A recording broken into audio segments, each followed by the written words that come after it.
जय श्री राधे भक्तों। गरुड़ पुराण के सारोद्धार के 11वें अध्याय तक की कथा का हम श्रवण कर चुके हैं, जिनकी लिंक डिस्क्रिप्शन में दी गई है, आप वहां पर जाकर देख सकते हैं। आज हम आपके लिए यहाँ पर लेकर आए हैं 12वां अध्याय, जो है एकादशाह कृत्य निरूपण, मृत शय्यादान, गोदान, घटदान, अष्ट महादान, वर्षोत्सर्ग, मध्यम षोडशी, उत्तम षोडशी एवं नारायण बलि। तो चलिए शुरू करते हैं। गरुण जी ने कहा, हे सुरेश्वर, 11वें दिन के कृत्य विधान को भी बताइए और हे जगदीश्वर, वृषोत्सर्ग की विधि भी बताइए। श्री भगवान ने कहा, 11वें दिन प्रातः काल ही जलाशय पर जाकर प्रयत्न पूर्वक सभी और दैहिक क्रिया करनी चाहिए। वेद और शास्त्रों का अभ्यास करने वाले ब्राह्मण को निमंत्रित करके हाथ जोड़कर नमस्कार करके उनसे प्रेत की मुक्ति के लिए प्रार्थना करें। आचार्य भी स्नान संध्या आदि करके पवित्र हो जाएं और 11वें दिन के लिए उचित कृत्यों का विधिवत विधान आरंभ करें। 10 दिन तक मृतक के नाम गोत्र का उच्चारण मंत्रोच्चारण के बिना करना चाहिए। 11वें दिन प्रेत का पिंडदान समंत्रक यानी मंत्रों के साथ करना चाहिए। हे गरुण, सुवर्ण से विष्णु की, रजत से ब्रह्मा की, ताम्र से रुद्र की और लौह से यम की प्रतिमा बनवानी चाहिए। पश्चिम भाग में गंगा जल से परिपूर्ण विष्णु कलश स्थापित करके उसके ऊपर पीत वस्त्र से वेष्टित विष्णु जी की प्रतिमा को स्थापित करें। पूर्व दिशा में दूध और जल से भरा ब्रह्म कलश स्थापित करके उस पर श्वेत वस्त्र से वेष्टित ब्रह्मा जी की स्थापना करें। उत्तर की दिशा में मधु और घृत से परिपूर्ण रुद्र कुंभ की स्थापना करके रक्त वस्त्र वेष्टित श्री रुद्र की प्रतिमा को उस पर स्थापित करें। दक्षिण दिशा में इंद्रोदक यानी वर्षा के जल से परिपूर्ण यमघट की स्थापना करें और काले वस्त्र से वेष्टित करके उस पर यम की प्रतिमा स्थापित करें। उनके मध्य में एक मंडल बनाकर उस पर पुत्र कुश से निर्मित कुशमयी प्रेत की प्रतिमा स्थापित करें और दक्षिणाभिमुख एवं अपसव्य होकर तर्पण करें। विष्णु, ब्रह्मा, शिव और धर्मराज यानी यम के वेद मंत्रों से तर्पण करें। तब होम करने के अनंतर श्राद्ध और 10 घट आदि का दान करें। तदंतर पितरों को तारने के लिए गोदान करें। गोदान के समय, हे माधव, यह गौ मेरे द्वारा आपकी प्रसन्नता के लिए दी जा रही है, इस गोदान से आप प्रसन्न हुए, ऐसा कहें। प्रेतों के द्वारा उपयुक्त आभूषण, वस्त्र, वाहन और घृतपूर्ण कांस्य पात्र, सप्तधान्य और प्रेत को प्रिय लगने वाली वस्तुएं एवं तिलादि अष्ट महादान जो अंत काल में ना किए जा सके हों, शैया के समीप रखकर शैया के साथ इन सब का भी दान करें। ब्राह्मण के चरणों को धोकर वस्त्र आदि से उनका पूजन करें और मोदक, पुआ, दूध, पकवान उन्हें प्रदान करें। तब पुत्र शैया के ऊपर प्रेत की स्वर्णमयी प्रतिमा कांचन पुरुष को स्थापित करे और उसकी पूजा करके यथा विधि मृत शैया का दान करें। शैया दान के समय इस मंत्र को पढ़े, हे विप्र, प्रेत की प्रतिमा से युक्त और सभी प्रकार के उपकरणों से समन्वित यह प्रेत शैया मैंने आपको निवेदित की है। इस प्रकार पढ़कर कुटुंबी ब्राह्मण आचार्य को वह शैया प्रदान करनी चाहिए। इसके बाद प्रदक्षिणा और प्रणाम करके विसर्जन करना चाहिए। इस प्रकार शैया दान, नवक आदि श्राद्ध और वृषोत्सर्ग का विधान करने से प्रेत परम गति को प्राप्त होता है। 11वें दिन विधि पूर्वक हीन अंग वाले रोगी अत्यंत छोटे बछड़े को छोड़कर सभी शुभ लक्षणों से युक्त वृष का विधि पूर्वक उत्सर्ग करना चाहिए। ब्राह्मण के उद्देश्य से लाल आंख वाले, पिंगल वर्ण वाले, लाल सींग, लाल गला और लाल खुर वाले, सफेद पेट और काली पीठ वाले वृषभ का उत्सर्जन करना चाहिए। क्षत्रिय के लिए चिकना और रक्त वर्ण वाला, वैश्य के लिए पीत वर्ण वाला, शूद्र के लिए कृष्ण वर्ण का वृषभ वृषोत्सर्ग के लिए प्रशस्त माना जाता है। जिस वृषभ का सर्वांग पिंगल वर्ण का हो और पूंछ और पैर सफेद हो, वह पिंगल वर्ण का वृषभ पितरों की प्रसन्नता बढ़ाने वाला होता है, ऐसा कहा जाता है। जिस वृषभ के पैर, मुख और पूंछ श्वेत हो तथा शेष शरीर लाख के समान वर्ण का हो, वह नील वृष कहा जाता है। जो वृषभ रक्त वर्ण का हो, जिसका मुख और पूंछ पांडुर वर्ण का हो तथा खूर और सींग पिंगल वर्ण के हो उसे रक्त नील वृष कहते हैं। जिस सांड के समस्त अंग एक रंग के हों और पूंछ तथा खुर पिंगल वर्ण का हो उसे नील पिंग कहा जाता है। वह पूर्वजों का उद्धार करने वाला होता है। जो कबूतर के समान रंग वाला हो, जिसके ललाट पर तिलक सी आकृति हो और सर्वांग सुंदर हो, उसे वब्र नील वृषभ कहा जाता है। जिसका संपूर्ण शरीर नील वर्ण का हो और दोनों नेत्र रक्त वर्ण के हों, उसे महानील वृषभ कहा जाता है। इस प्रकार नील वृषभ 5 प्रकार के होते हैं। वृषभ का संस्कार करके उसे अवश्य मुक्त कर देना चाहिए, घर में नहीं रखना चाहिए। इस विषय में लोक में एक पुरानी गाथा प्रचलित है। बहुत से पुत्रों की कामना करनी चाहिए ताकि उनमें से कोई एक गया जाए अथवा गौरी कन्या का विवाह यानी कन्यादान करे या नील वृष का उत्सर्ग करे। जो पुत्र वृषोत्सर्ग करता है और गया में श्राद्ध करता है वही पुत्र है, अन्य पुत्र विष्ठा के समान है। जिसके जो कोई पूर्वज रौरव आदि नरकों में यातना पा रहे हों, 21 पीढ़ी के पुरुषों के सहित वृषोत्सर्ग करने वाला पुत्र उनको तार देता है। स्वर्ग में गए हुए पितर भी इस प्रकार वृषोत्सर्ग की कामना करते हैं। हमारे वंश में कोई पुत्र होगा जो वृषोत्सर्ग करेगा, उसके द्वारा किए गए वृषोत्सर्ग से हम सब परम गति को प्राप्त होंगे। हम लोगों को सभी यज्ञों में श्रेष्ठ वृष यज्ञ मोक्ष देने वाला है। इसलिए पितरों की मुक्ति के लिए यथोक्त विधान से सभी प्रयत्न पूर्वक वृष यज्ञ करना चाहिए। वृषोत्सर्ग करने वाला ग्रहों की तत्तद मंत्रों से स्थापना और पूजा करके होम करें और शास्त्रानुसार वृषभ की माता गौओं की पूजा करें।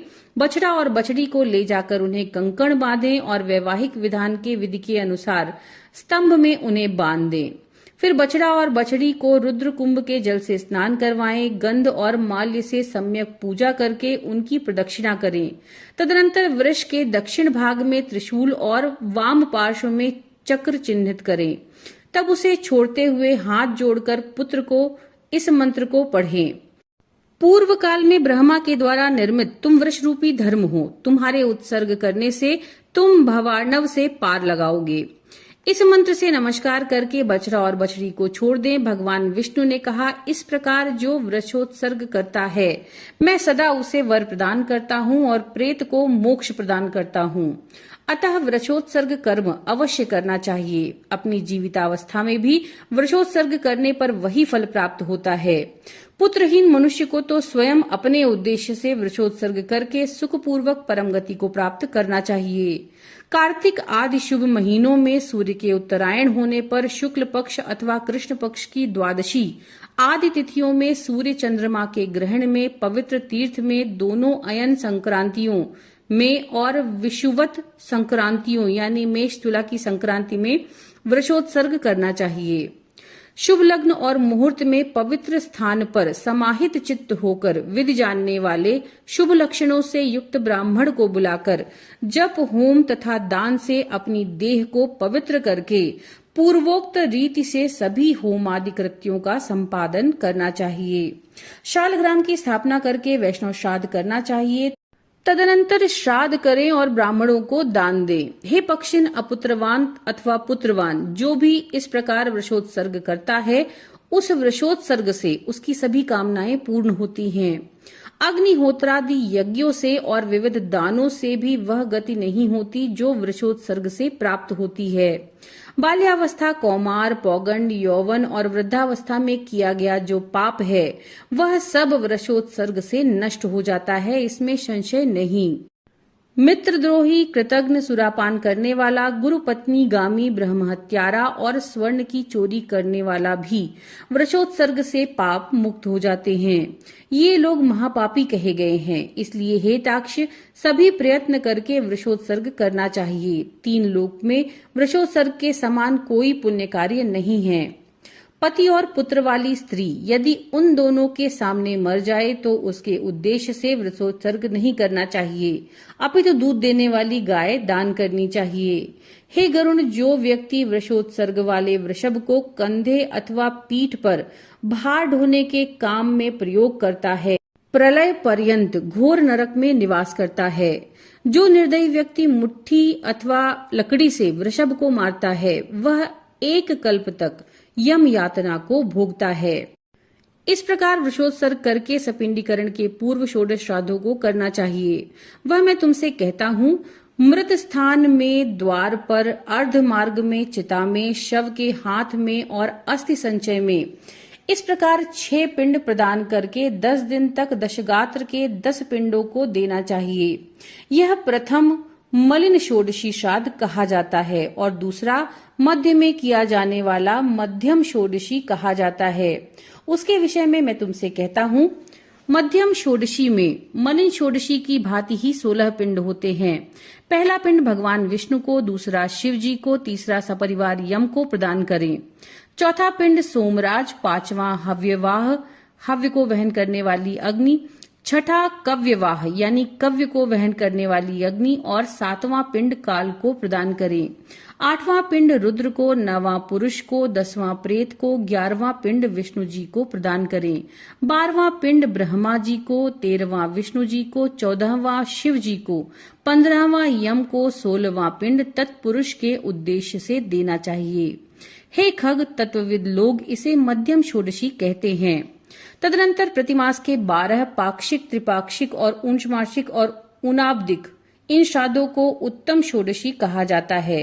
इनके विषय में मैंने तुम्हें बताया। हे ताक्ष, इनको 11वें दिन चरु बनाकर करना चाहिए। ये 48 श्राद्ध प्रेतत्व को नष्ट करने वाले हैं। जिस मृतक के उद्देश्य से ये 48 श्राद्ध किए जाते हैं वह पितरों की पंक्ति के योग्य हो जाता है। इसलिए पितरों की पंक्ति में प्रवेश दिलाने के लिए षोडश त्रयी यानी मलिन, मध्यम तथा उत्तम षोडशी करनी चाहिए। इन श्राद्धों से विहीन मृतक का प्रेतत्व सुस्थिर हो जाता है और जब तक षोडश त्रय संज्ञक श्राद्ध नहीं किए जाते तब तक वह प्रेत अपने द्वारा अथवा दूसरे के द्वारा दी गई कोई वस्तु प्राप्त नहीं करता। इसलिए पुत्र को विधान पूर्वक षोडश त्रयी का अनुष्ठान करना चाहिए। पत्नी यदि अपने पति के उद्देश्य से इन श्राद्धों को करती है तो उसे अनंत श्रेय की प्राप्ति होती है। जो स्त्री अपने मृत पति की और्ध्वदैहिक क्रिया, क्षयाह श्राद्ध अर्थात वार्षिक श्राद्ध तथा पाक्षिक श्राद्ध अर्थात महालय श्राद्ध करती है वह मेरे द्वारा सती कही गई है। जो स्त्री पति के उपकारार्थ पूर्वोक्त श्राद्धों का अनुष्ठान करने के लिए जीवन धारण करती है और मरे हुए अपने पति की श्राद्धादि रूप से सेवा करती है वह पतिव्रता है और उसका जीवन सफल है। यदि कोई प्रमाद से, आग से जलकर अथवा जल में डूबकर मरता है उसके लिए सभी संस्कार यथाविधि करने चाहिए। यदि प्रमाद से, स्वेच्छा से अथवा सर्प के द्वारा मृत्यु हो जाए तो दोनों पक्षों की पंचमी तिथि को नाग की पूजा करनी चाहिए। पृथ्वी पर पीठी से फण की आकृति वाले नाग की रचना करके श्वेत पुष्पों तथा सुगंधित चंदन से उसकी पूजा करनी चाहिए। धूप और दीप देना चाहिए तथा तांडुल और तिल चढ़ाना चाहिए। कच्चे आटे का नैवेद्य और दूध अर्पित करने चाहिए। शक्ति के अनुसार सुवर्ण का नाग और गौ ब्राह्मण को दान करना चाहिए। तदंतर हाथ जोड़कर नागराज प्रसन्न हो इस प्रकार कहना चाहिए।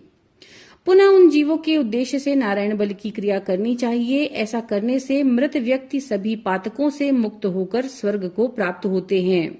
इस प्रकार संपूर्ण क्रिया करके 1 वर्ष तक अन्न और जल के सहित घट का दान करना चाहिए अथवा संख्यानुसार जल के सहित पिंडदान करना चाहिए। इस प्रकार 11वें दिन श्राद्ध करके सपिंडीकरण करना चाहिए और सूतक बीत जाने पर शैया और पददान करना चाहिए। इस प्रकार गरुड़ पुराण के अंतर्गत सारोद्धार में एकादशाह विधि निरूपण नामक 12वां अध्याय संपूर्ण हुआ। नमो नारायण।